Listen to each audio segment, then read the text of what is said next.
My father kicked me out on Christmas Eve to appease his new fiancée, demanding I leave their lives. So I walked away, pulled my funding, and watched their dream house collapse, leaving them drowning in debt they never saw coming. This is where the story truly begins, and you won't want to miss what happens. Make sure you're subscribed to see it through to the end. We're always curious. Where in the world are you all watching from today? Let us know in the comments. The fever had been building behind my eyes since Tuesday. A heavy, throbbing pressure that made the colorful lights of the Christmas tree in the corner of the living room blur into sharp, painful starbursts. I was 34 years old, but shivering there on my father's expensive leather sofa, wrapped in a thick wool blanket, I felt remarkably small. I was fighting off a severe bronchial infection, my chest rattling with every breath. I had spent the last 3 days dragging myself through the house, trying to ensure everything was perfect for the holidays. I had baked the pies my father, Wesley, always loved. I had wrapped the gifts. I had polished the silver. I was exhausted, physically depleted, and entirely vulnerable. I was waiting for Wesley to return from what was supposed to be a quick trip to the specialty grocer downtown. He had been gone for nearly 4 hours. When my phone finally buzzed on the coffee table, vibrating against the mahogany wood, the screen illuminated with his name. I coughed, a harsh, scraping sound in the quiet house, and reached out from beneath the heavy wool blanket to answer it. "Dad," I said, my voice barely more than a ragged whisper. "Are you on your way back? The snow is starting to come down pretty hard, and the roads are going to freeze over soon." There was a long, heavy silence on the other end of the line. I could hear the faint, ambient noise of a restaurant in the background, the clinking of silverware, the soft murmur of voices, and the unmistakable, high-pitched laugh of Brenda. My stomach tightened. "Sophia," Wesley finally said. His voice was completely devoid of the warmth that usually accompanied his greetings. It was flat, clinical, and rehearsed. It was the tone of a man reading a script he had memorized but didn't fully understand. "I'm not coming back to the house right now. Brenda and I are having dinner." "Dinner?" I asked, confused, pressing the phone closer to my ear. "But it's Christmas Eve. We always have dinner here. I made the roast." I set the table. "Sophia, listen to me," he interrupted, his tone hardening, shutting down my confusion with a wall of ice. "Brenda and I have been talking for a long time this afternoon. We've been discussing our future and the new house and how things need to change moving forward." I sat up slowly, the blanket falling away from my shoulders. The chill in the room suddenly felt entirely disconnected from the winter weather outside. "What are you talking about, Dad?" "We need a fresh start," Wesley said, his words crisp and detached. "A completely clean slate. Brenda feels, and I agree, that your presence in my life is overbearing. You manage too much. You control too much. We are starting a new life together in the new house, and we cannot have you casting a shadow over our marriage." My breath hitched in my throat. I couldn't process the words. "Casting a shadow?" I whispered. "Dad, I'm your daughter. I've taken care of you for 5 years." "You've smothered me for 5 years," he corrected coldly, and I could hear Brenda whispering something unintelligible in the background. Wesley cleared his throat and delivered the final, devastating blow. "We think it's best if you stop being part of our lives. I'll move forward on my own. I want you out of the house by tonight. Leave the keys on the counter. Brenda is bringing some of her family over tomorrow morning, and we need the space." The silence that followed was absolute. It rushed into my ears, drowning out the crackle of the fireplace. I stared at the Christmas tree, at the ornaments I had carefully hung just 2 days ago. He was kicking me out on Christmas Eve, while I was sick. After everything I had done, every sacrifice I had made to keep him afloat, he was throwing me away to appease a woman he had known for barely half a year. I felt a tear slide down my feverish cheek, but I refused to let him hear me cry. I drew in a long, shaky breath, summoning every ounce of professional stoicism I possessed as a financial underwriter. I buried the devastation deep down in my chest and locked it away. "If that's your decision," I replied, my voice miraculously steady, "I'll respect it." "Good," Wesley said briskly, sounding relieved that I wasn't fighting him. I'll send you the address for where to forward my mail once we officially close on the new property next week. Goodbye, Sophia." The line went dead. I lowered the phone, staring at the black screen. The coldness in his voice was a sharper blow than the winter wind. The betrayal was worse than the illness ravaging my lungs. The next 3 hours were a blur of agonizing physical exertion and profound emotional numbness. I dragged 2 large suitcases from the hall closet and began emptying my life into them. My chest burned with every trip up and down the stairs. I didn't pack everything, just the essentials: my clothes, my laptop, my most important documents. I left behind the furniture I had bought for the house, the artwork I had framed for him. I didn't want any of it. As I zipped the second suitcase closed, my phone rang again. It was Adeline, my closest friend and a senior colleague at the firm. I had texted her a brief, panicked message an hour earlier, asking if I could crash at her apartment because of a family emergency. "Sophia, I'm outside in the driveway," Adeline's voice crackled through the speaker, tight with concern and rage. "The roads are terrible. Grab your things. What the hell is going on? Your text made no sense." I grabbed my heavy winter coat, wincing as a coughing fit seized me. "I'm coming out." "He kicked me out, Adeline. He told me to leave." When I pushed through the front door into the biting cold, dragging my bags through the accumulating snow, Adeline rushed out of her idling SUV to help me.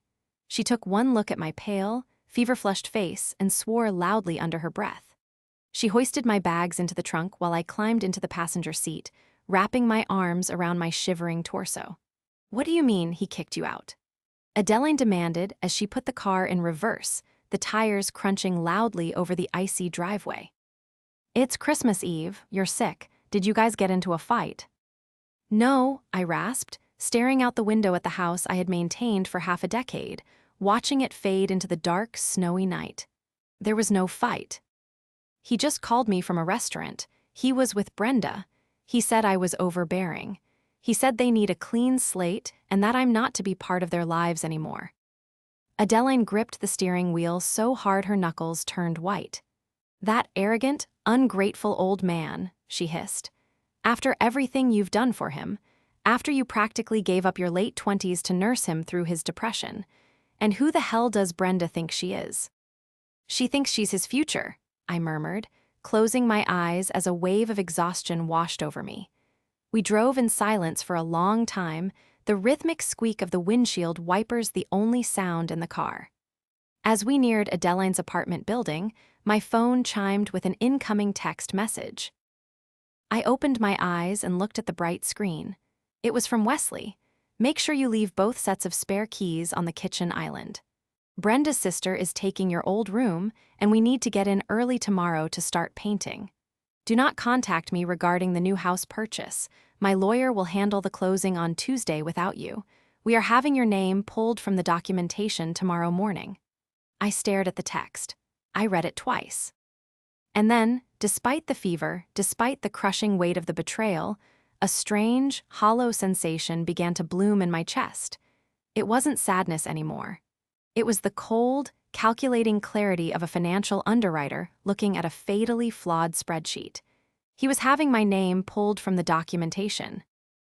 He thought it was just a symbolic gesture, a way to erase my presence from his shiny new life. He wanted independence.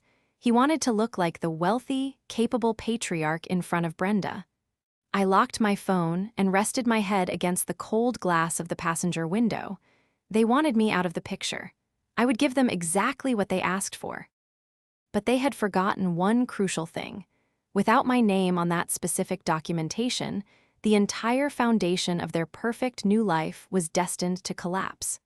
To understand the magnitude of what was happening, you have to understand the past 5 years.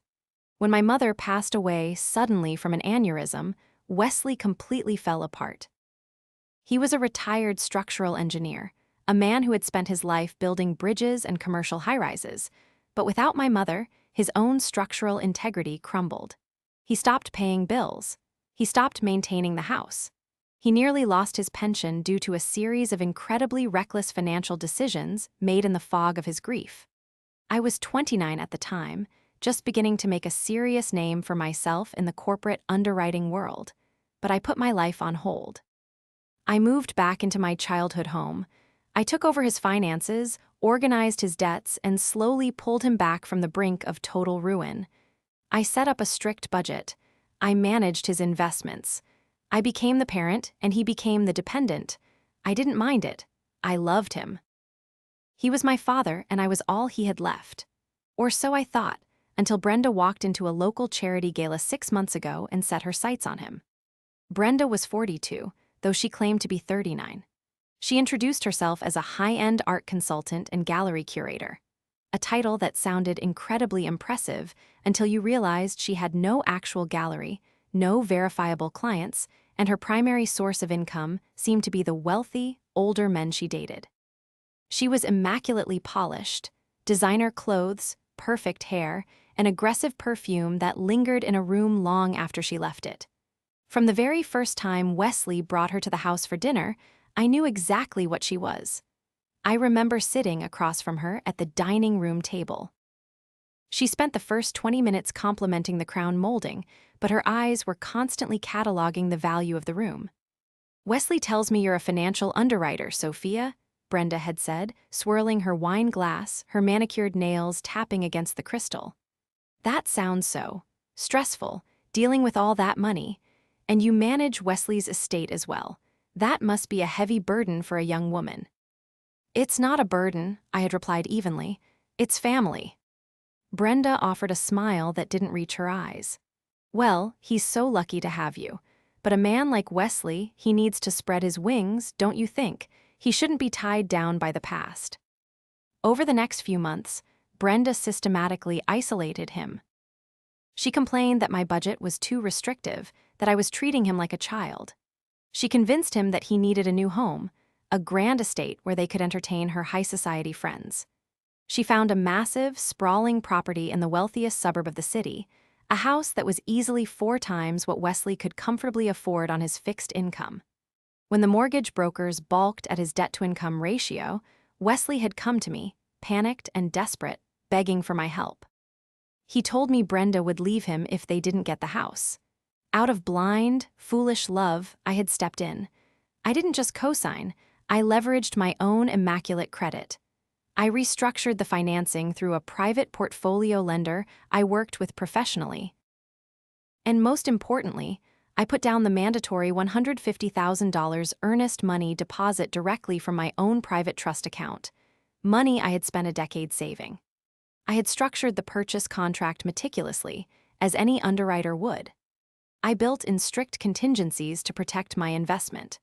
And now, sitting in Adeline's spare bedroom as the clock struck midnight on Christmas Eve, I realized Brenda hadn't just wanted a new house. She wanted total control of Wesley's assets, and she viewed me as the only obstacle standing in her way. She had convinced him to cut me out, assuming the financing for the house was locked in and that my $150,000 was now legally bound to the property, essentially a gift. She was an art consultant. She knew how to make things look beautiful on the surface. But I was an underwriter. I knew how to read the fine print. I reached for my phone on the nightstand, my fingers trembling slightly as I pulled up my contacts. I found the number for Nolan, my personal real estate attorney. I drafted a message, my eyes burning with fever and a cold, resolute fury. "Nolan, Merry Christmas. I need you to execute the termination clause on the Westfield property first thing Tuesday morning. They are pulling my name from the documentation. Let the financing collapse." Christmas morning broke with a pale, anemic light that filtered through the blinds of Adeline's guest bedroom. I woke up with my chest still tight, but the burning fever that had consumed me the night before had finally broken, leaving behind a cold, crystalline clarity. I sat up, pulling the heavy quilt around my shoulders, and reached for my phone. It was 7 in the morning. There was a message waiting for me from Nolan. Nolan wasn't just a real estate attorney. He was a shark in a tailored suit, a man who possessed a terrifying attention to detail and a profound distaste for people who tried to exploit his clients. Message received, his text read, "I am pulling the contract file now. If they formally submitted the request to remove you as the primary guarantor, the automated system at the brokerage will flag it immediately. I am drafting the termination notice to the sellers. Merry Christmas, Sophia. Let's go to work. I let out a long, slow breath, feeling the tension in my jaw release just a fraction. This was the turning point. The victim they had envisioned, the weeping, discarded daughter, was gone. In her place was the financial underwriter who had single-handedly built the walls they were currently trying to tear down. I walked into the kitchen, where Adeline was already sitting at the island, 2 steaming mugs of black coffee resting on the granite counter. She had her laptop open, the screen glowing brightly in the dim kitchen. "How are you feeling?" she asked, handing me a mug. "Like I've been hit by a truck," I replied, taking a slow sip of the bitter coffee.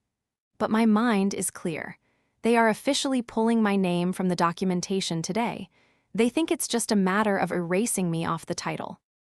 Adeline let out a short, humorless laugh. "They really don't understand what you do for a living, do they?" "Wesley never paid attention to the mechanics of it," I explained, pulling a stool out and sitting beside her. "He just liked the results. When I set up the financing for that massive house, I knew it was a terrible financial decision for him. So I protected myself, and I tried to protect him. I didn't use a standard mortgage template. I used a specialized portfolio structure. The entire purchase, including the loan approval and the seller's agreement to take the house off the market, was contingent on my specific financial profile." I leaned forward, tapping my finger against the marble counter for emphasis. "More importantly, the earnest money, the $150,000 sitting in escrow, came directly from my private trust. The contract explicitly states that if my name is removed from the buying party by the primary applicant, the financing is instantly nullified. The contract is breached, the earnest money defaults back to my trust, and the remaining buyers are entirely responsible for the financial penalties of the broken contract." Adeline stared at me, her eyes widening in realization. "You built a trap door." "I built a safety net," I corrected softly. "But if they choose to cut the ropes, it becomes a trap, and they just handed me the scissors." "Then let's see exactly who we are dealing with," Adeline said, turning her laptop toward me. I couldn't sleep, so I started doing some digging into Brenda's high-end art consultant business. "Sophia, there is no gallery. There is no LLC registered in this state or any neighboring state under her name."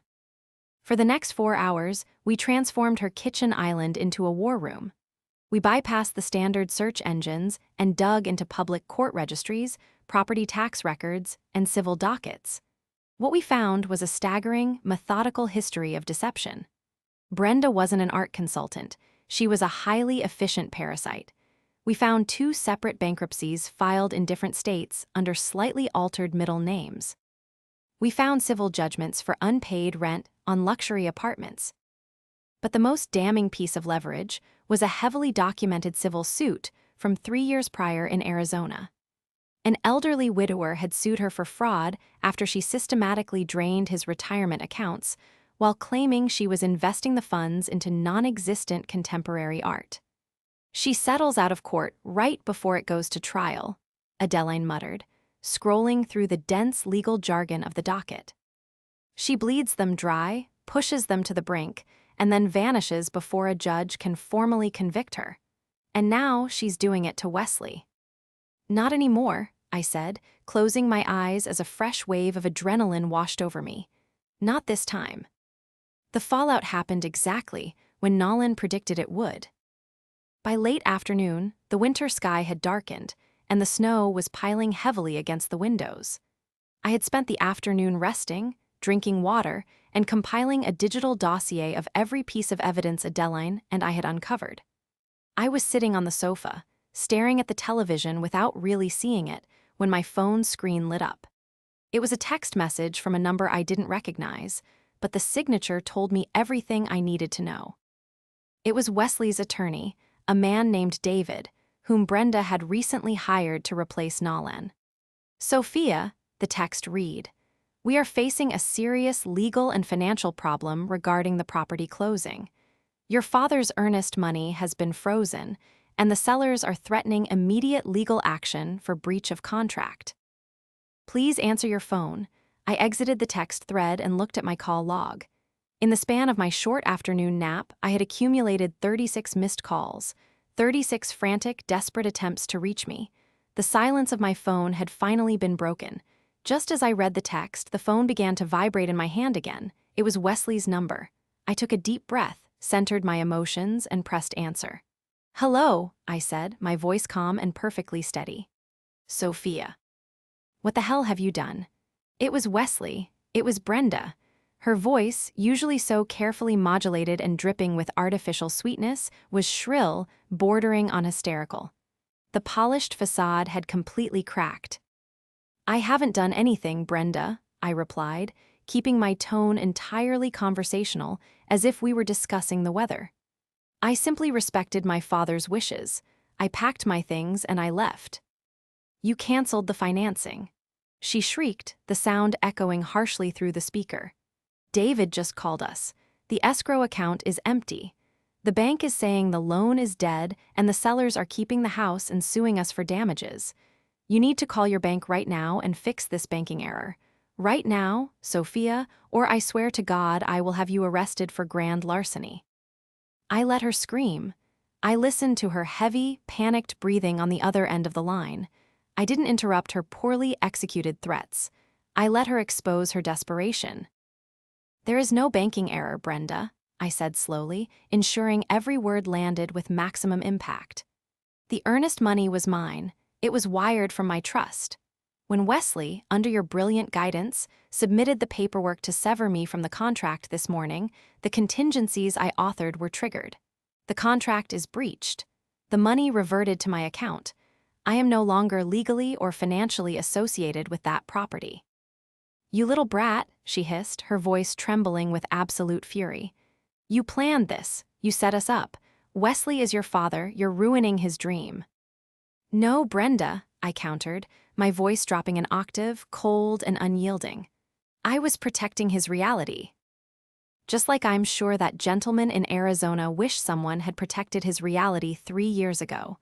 What was his name again? Arthur. Richard.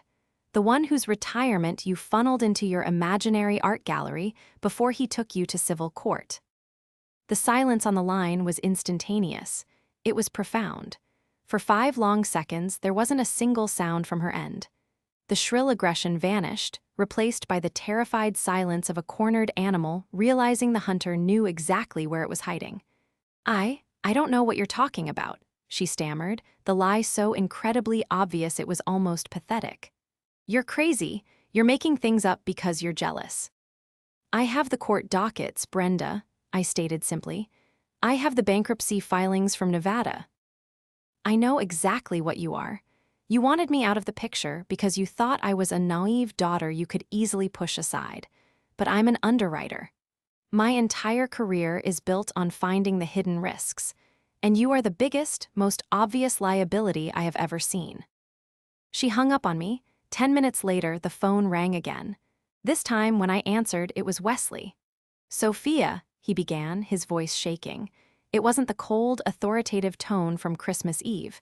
It was the voice of a man standing on the edge of a cliff, looking down at the jagged rocks below. "What is going on?" "Brenda is in the bedroom crying hysterically. She says you threatened her.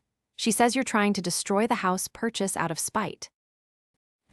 I closed my eyes, a sharp pang of sorrow cutting through my anger. He was still defending her. Even as the walls were collapsing around him, his loyalty was completely misplaced. "Dad, listen to me very carefully," I said, refusing to raise my voice. "I didn't destroy the purchase. The contract clearly stated that my financial backing was contingent on my involvement. You told me to leave. You told me you wanted a clean slate. I gave you exactly what you asked for. The consequences of that decision belong entirely to you and your lawyer. But the sellers are threatening to sue me." He shouted, panic bleeding into his words. "They want $50,000 in damages for taking the house off the market. I don't have that kind of money liquid, Sophia.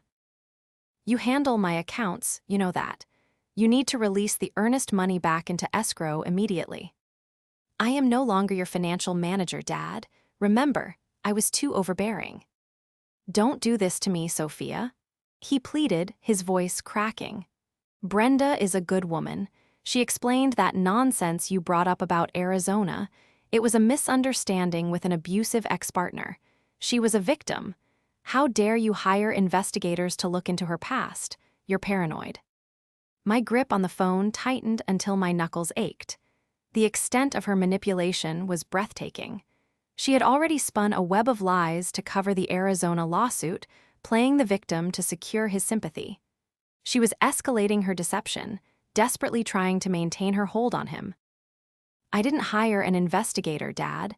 It's public record," I said, keeping my voice utterly devoid of emotion. "And she wasn't a victim. She was the defendant in a massive civil fraud case." "I don't believe you," he snapped, his fear manifesting as anger. "You've always hated her because she makes me happy." At that moment, my email chimed.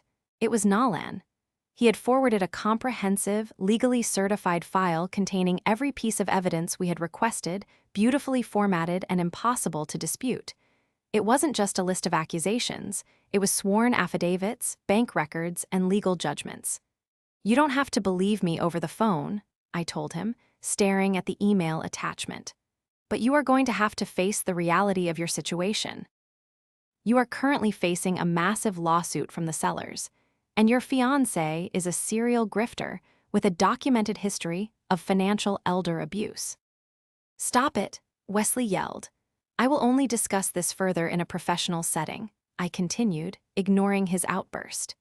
"If you want to understand how to navigate the legal disaster you are currently in, you and Brenda will meet me at Nolan's office tomorrow morning at 9 sharp. Bring your lawyer, David. Bring whoever you want. But if you don't show up, I will block your number, and you can face the breach of contract lawsuit entirely on your own." "You are my daughter," he said, a desperate final attempt to use guilt as leverage. "And yesterday, you told me you wanted to move forward on your own," I reminded him. "I'll see you tomorrow at 9, Dad. Don't be late." I ended the call and let the phone drop onto the sofa. The first 2 phases of the battle were over. I had survived the ambush, and I had set the trap. Tomorrow morning, under the fluorescent lights of a legal boardroom, I was going to spring it. Tuesday morning was bitterly cold, the kind of deep, biting frost that seemed to seep through the soles of your shoes and settle directly into your bones. I stood in the lobby of Nolan's law firm, a sprawling suite on the 42nd floor of a gleaming glass skyscraper downtown, and watched the city below wake up beneath a blanket of gray winter clouds. I had spent the last 48 hours oscillating between residual physical illness and a burning, hyper-focused adrenaline. Today, however, my chest felt clear. The fever was entirely gone, replaced by the absolute, unshakable certainty of a woman who had done the math and knew exactly how the equation would end. I walked into the main boardroom. It was a formidable space, designed to intimidate, featuring a massive, polished mahogany table that stretched across the room, surrounded by high-backed leather chairs. The walls were lined with heavy legal volumes, and the floor-to-ceiling windows offered a dizzying view of the city's frozen skyline. Nalan was already seated at the head of the table, impeccably dressed in a dark navy suit, calmly arranging 5 identical, thick manila folders in front of him. "Good morning, Sophia," Nalan said, his voice a low, soothing rumble that betrayed none of the predatory legal instinct he possessed. "Are we ready?" "I am entirely ready, Nalan," I replied, taking the seat immediately to his right. I placed my hands flat on the cool wood of the table, grounding myself. I was no longer the devoted daughter who baked Christmas pies or the frantic victim thrown out into the snow. I was the underwriter. I was the arbiter of risk. At precisely 9 o'clock, the heavy oak doors of the boardroom swung open. My father, Wesley, walked in first. He looked terrible. His face was drawn, his skin carrying a grayish pallor, and the tailored wool coat he wore seemed entirely too large for his frame, as if he had shrunk overnight under the weight of his stress. Behind him was David, the attorney Brenda had hired. David carried a thick leather briefcase and wore an expression of aggressive impatience, the look of a man who believed he was walking into a simple negotiation with a disgruntled, emotional family member. And finally, there was Brenda. She had dressed for the part of the wounded victim with theatrical precision. Gone were the flashy designer labels and the aggressive, heavy makeup she usually favored. Instead, she wore a simple, muted beige cashmere sweater, her hair pulled back in a demure, conservative clasp. She looked small, fragile, and utterly harmless. If I hadn't spent the weekend mapping out her history of financial destruction, I might have almost believed the performance. They took their seats across from us. The air in the room was thick, suffocatingly tense. Wesley wouldn't look at me. He kept his eyes fixed firmly on the polished surface of the table, his hands clasped so tightly in his lap that his knuckles were white. David didn't waste a single second. He unlatched his briefcase with a sharp, echoing snap and pulled out a stack of documents. "Let's get straight to the point," David began, his voice projecting across the room with practiced authority. "My clients are currently facing a $50,000 penalty for a breach of contract that was maliciously triggered by your client. Sophia deliberately sabotaged a legally binding real estate transaction out of personal spite. We are here to demand the immediate release of the $150,000 in earnest money back into the escrow account, or we will file a civil suit for tortious interference before the courts close today." Nolan didn't even blink. He didn't raise his voice.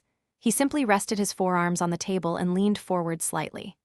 "David, I highly recommend you lower your voice and check your hubris," Nolan said smoothly. "My client did not sabotage anything.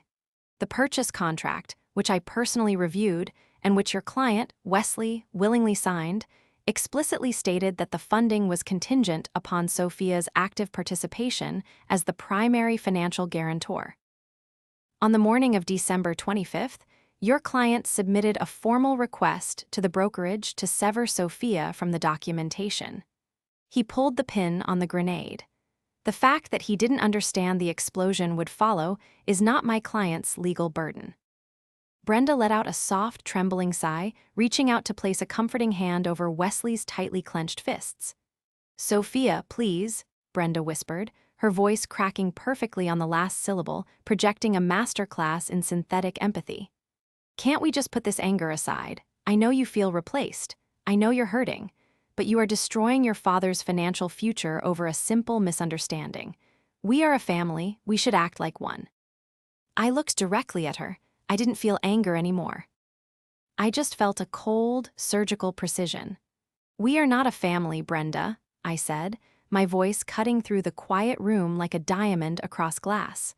"We are opposing parties in a financial dispute, and you have never had the slightest interest in my father's future. You are only interested in his present liquidity." I turned to Nolan and gave him a single, subtle nod. Nolan slid the first thick manila folder across the smooth mahogany table until it bumped gently against David's briefcase. "David, I suggest you open that file. Turn to page 4, please. I want you to review the documents before you continue threatening my client with tortious interference." David frowned, his aggressive posture faltering slightly at Nolan's supreme confidence. He opened the folder. The silence in the room stretched out, heavy and absolute, broken only by the sharp rustle of thick paper as David flipped to the designated page.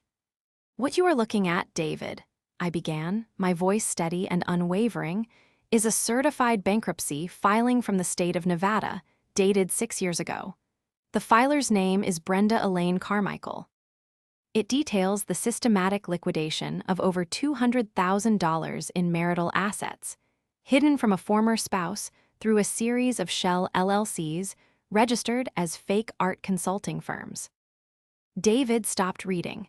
His eyes darted from the paper to Brenda, a flicker of genuine alarm crossing his face. Lawyers, above all else, despise being lied to by their own clients.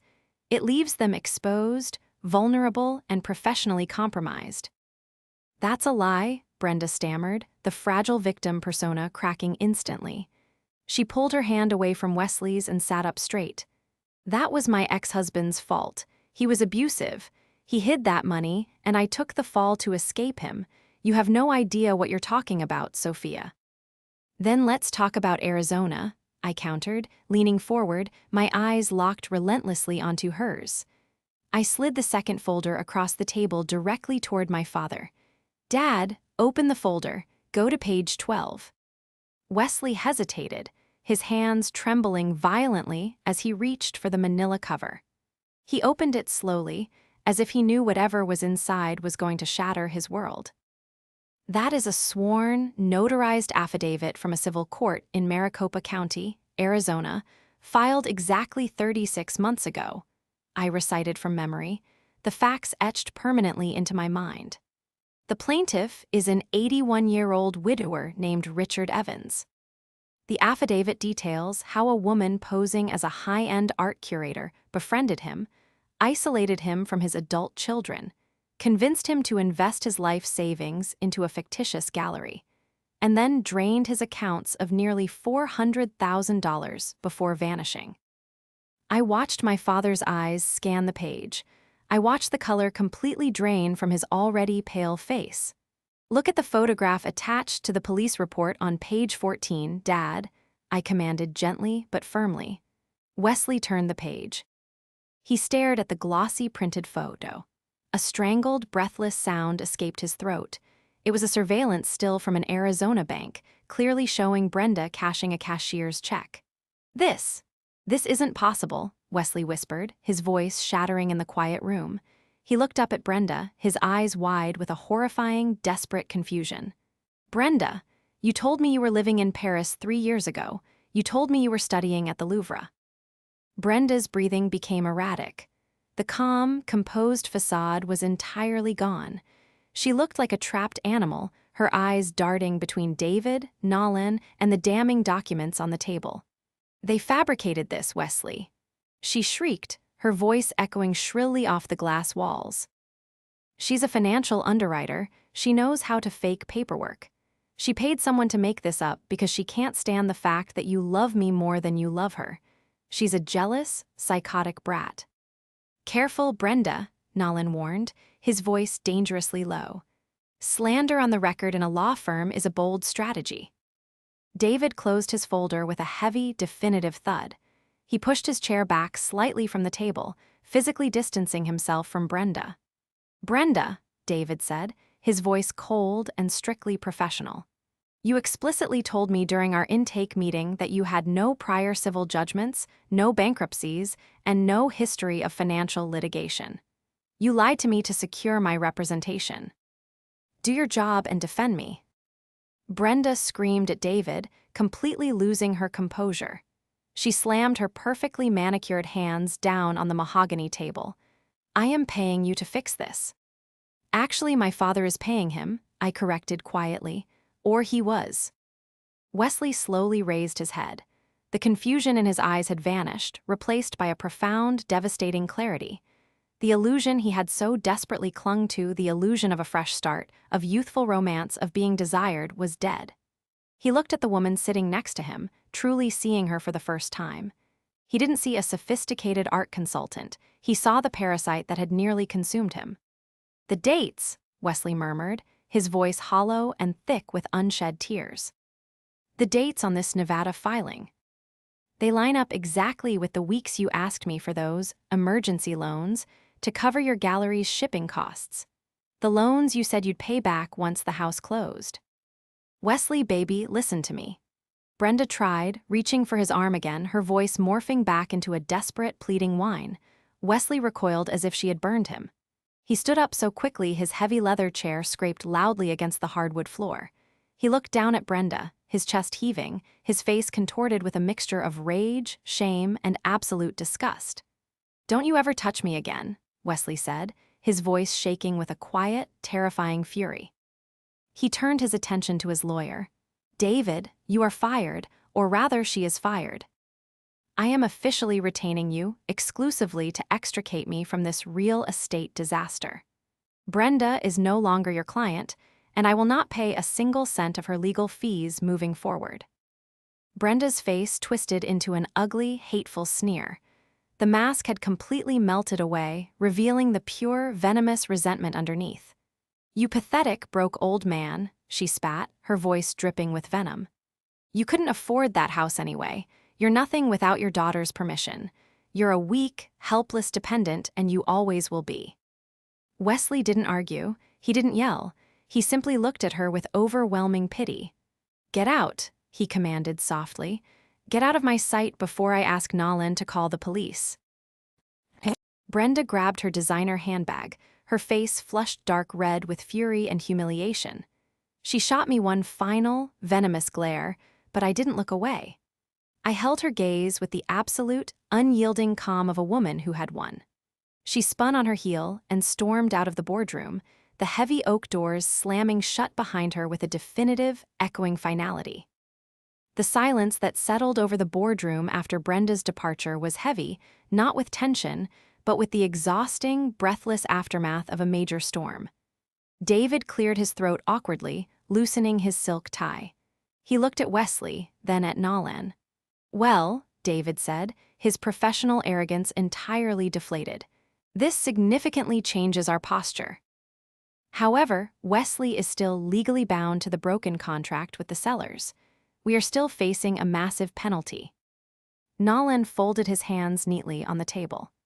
"Actually, David, I believe we have a highly advantageous negotiating position. Given that the modifications to the contract were initiated under the fraudulent manipulation of a third party. A third party whose documented history of elder financial abuse I will be personally forwarding to the district attorney's office this afternoon. I am confident the sellers will prefer to settle for a fraction of the penalty rather than have their property tied up in a protracted criminal fraud investigation." David nodded slowly, a look of profound relief washing over his face. "I agree. I will contact their representation immediately." David packed his briefcase and excused himself, leaving just the three of us in the quiet room. Wesley remained standing. He looked out the floor-to-ceiling windows at the gray city below, his shoulders slumped, the reality of his near ruin crashing down on him. Slowly, he turned to face me. He looked broken. Stripped of his pride, stripped of his delusions, he was just an aging, grieving man who had made a terrible, nearly fatal mistake. "Sophia," he whispered, his voice cracking. Tears finally spilled over his lower lids, tracking down his weathered cheeks. "I am so sorry. I am so deeply, incredibly sorry. I was so afraid of being alone after your mother died. I let that fear make me blind. I threw away the only person who actually cared about me. I threw you out in the cold. I don't expect you to forgive me. I don't deserve it." I looked at my father. I saw the shame radiating from him, thick and palpable. For 5 years, I had carried him. I had protected him from the world, and in doing so, I had inadvertently made him vulnerable to the exact kind of predator Brenda was. I stood up from my chair and walked slowly around the massive table. I didn't offer a platitude. I didn't tell him it was okay, because it wasn't. What he did was cruel and reckless. But as I stood in front of him, looking into his tear-filled eyes, I felt the last lingering shards of my anger dissolve, replaced by a profound, quiet peace. "I love you, Dad," I said softly, reaching out to gently grasp his trembling hands. "And I forgive you, but things have to change. I cannot be your financial manager anymore. I cannot be the parent in this relationship. You have to rebuild your own foundation. You have to learn how to stand on your own 2 feet without me holding you up and without someone like Brenda tearing you down." Wesley nodded vigorously, gripping my hands like a lifeline. "I will. I promise you, Sophia, I will go to therapy. I'll take a financial literacy course for seniors. Whatever it takes, I just want my daughter back." "I'm right here," I smiled, a genuine healing warmth finally blooming in my chest. "Let's go home." The aftermath unfolded rapidly in the weeks that followed. True to Nolan's prediction, the sellers of the Grand Estate, horrified by the revelation of Brenda's fraud, agreed to void the contract for a negligible administrative fee, allowing Wesley to walk away without financial ruin. My earnest money remained securely in my trust. Brenda, however, did not walk away. Nolan kept his word. He forwarded our meticulously compiled dossier to the district attorney's elder fraud division. The overwhelming evidence we had gathered provided the exact ammunition the authorities needed. Within a month, Brenda was formally indicted on multiple counts of wire fraud and financial exploitation, not just in our state, but federal warrants were issued based on her history across state lines. Her days of masquerading as a high society art consultant were permanently over. As for me, I finally moved into my own apartment. It was smaller than my father's house, but it was entirely mine. I decorated it the way I wanted. I spent my evenings reading, rather than balancing someone else's checkbook. My father and I started having dinner together once a week, not as a manager and a dependent, but simply as a father and a daughter, slowly and honestly rebuilding the bridge between us. I had faced the ultimate betrayal, I had survived the storm, and I had emerged on the other side stronger, unburdened, and entirely at peace.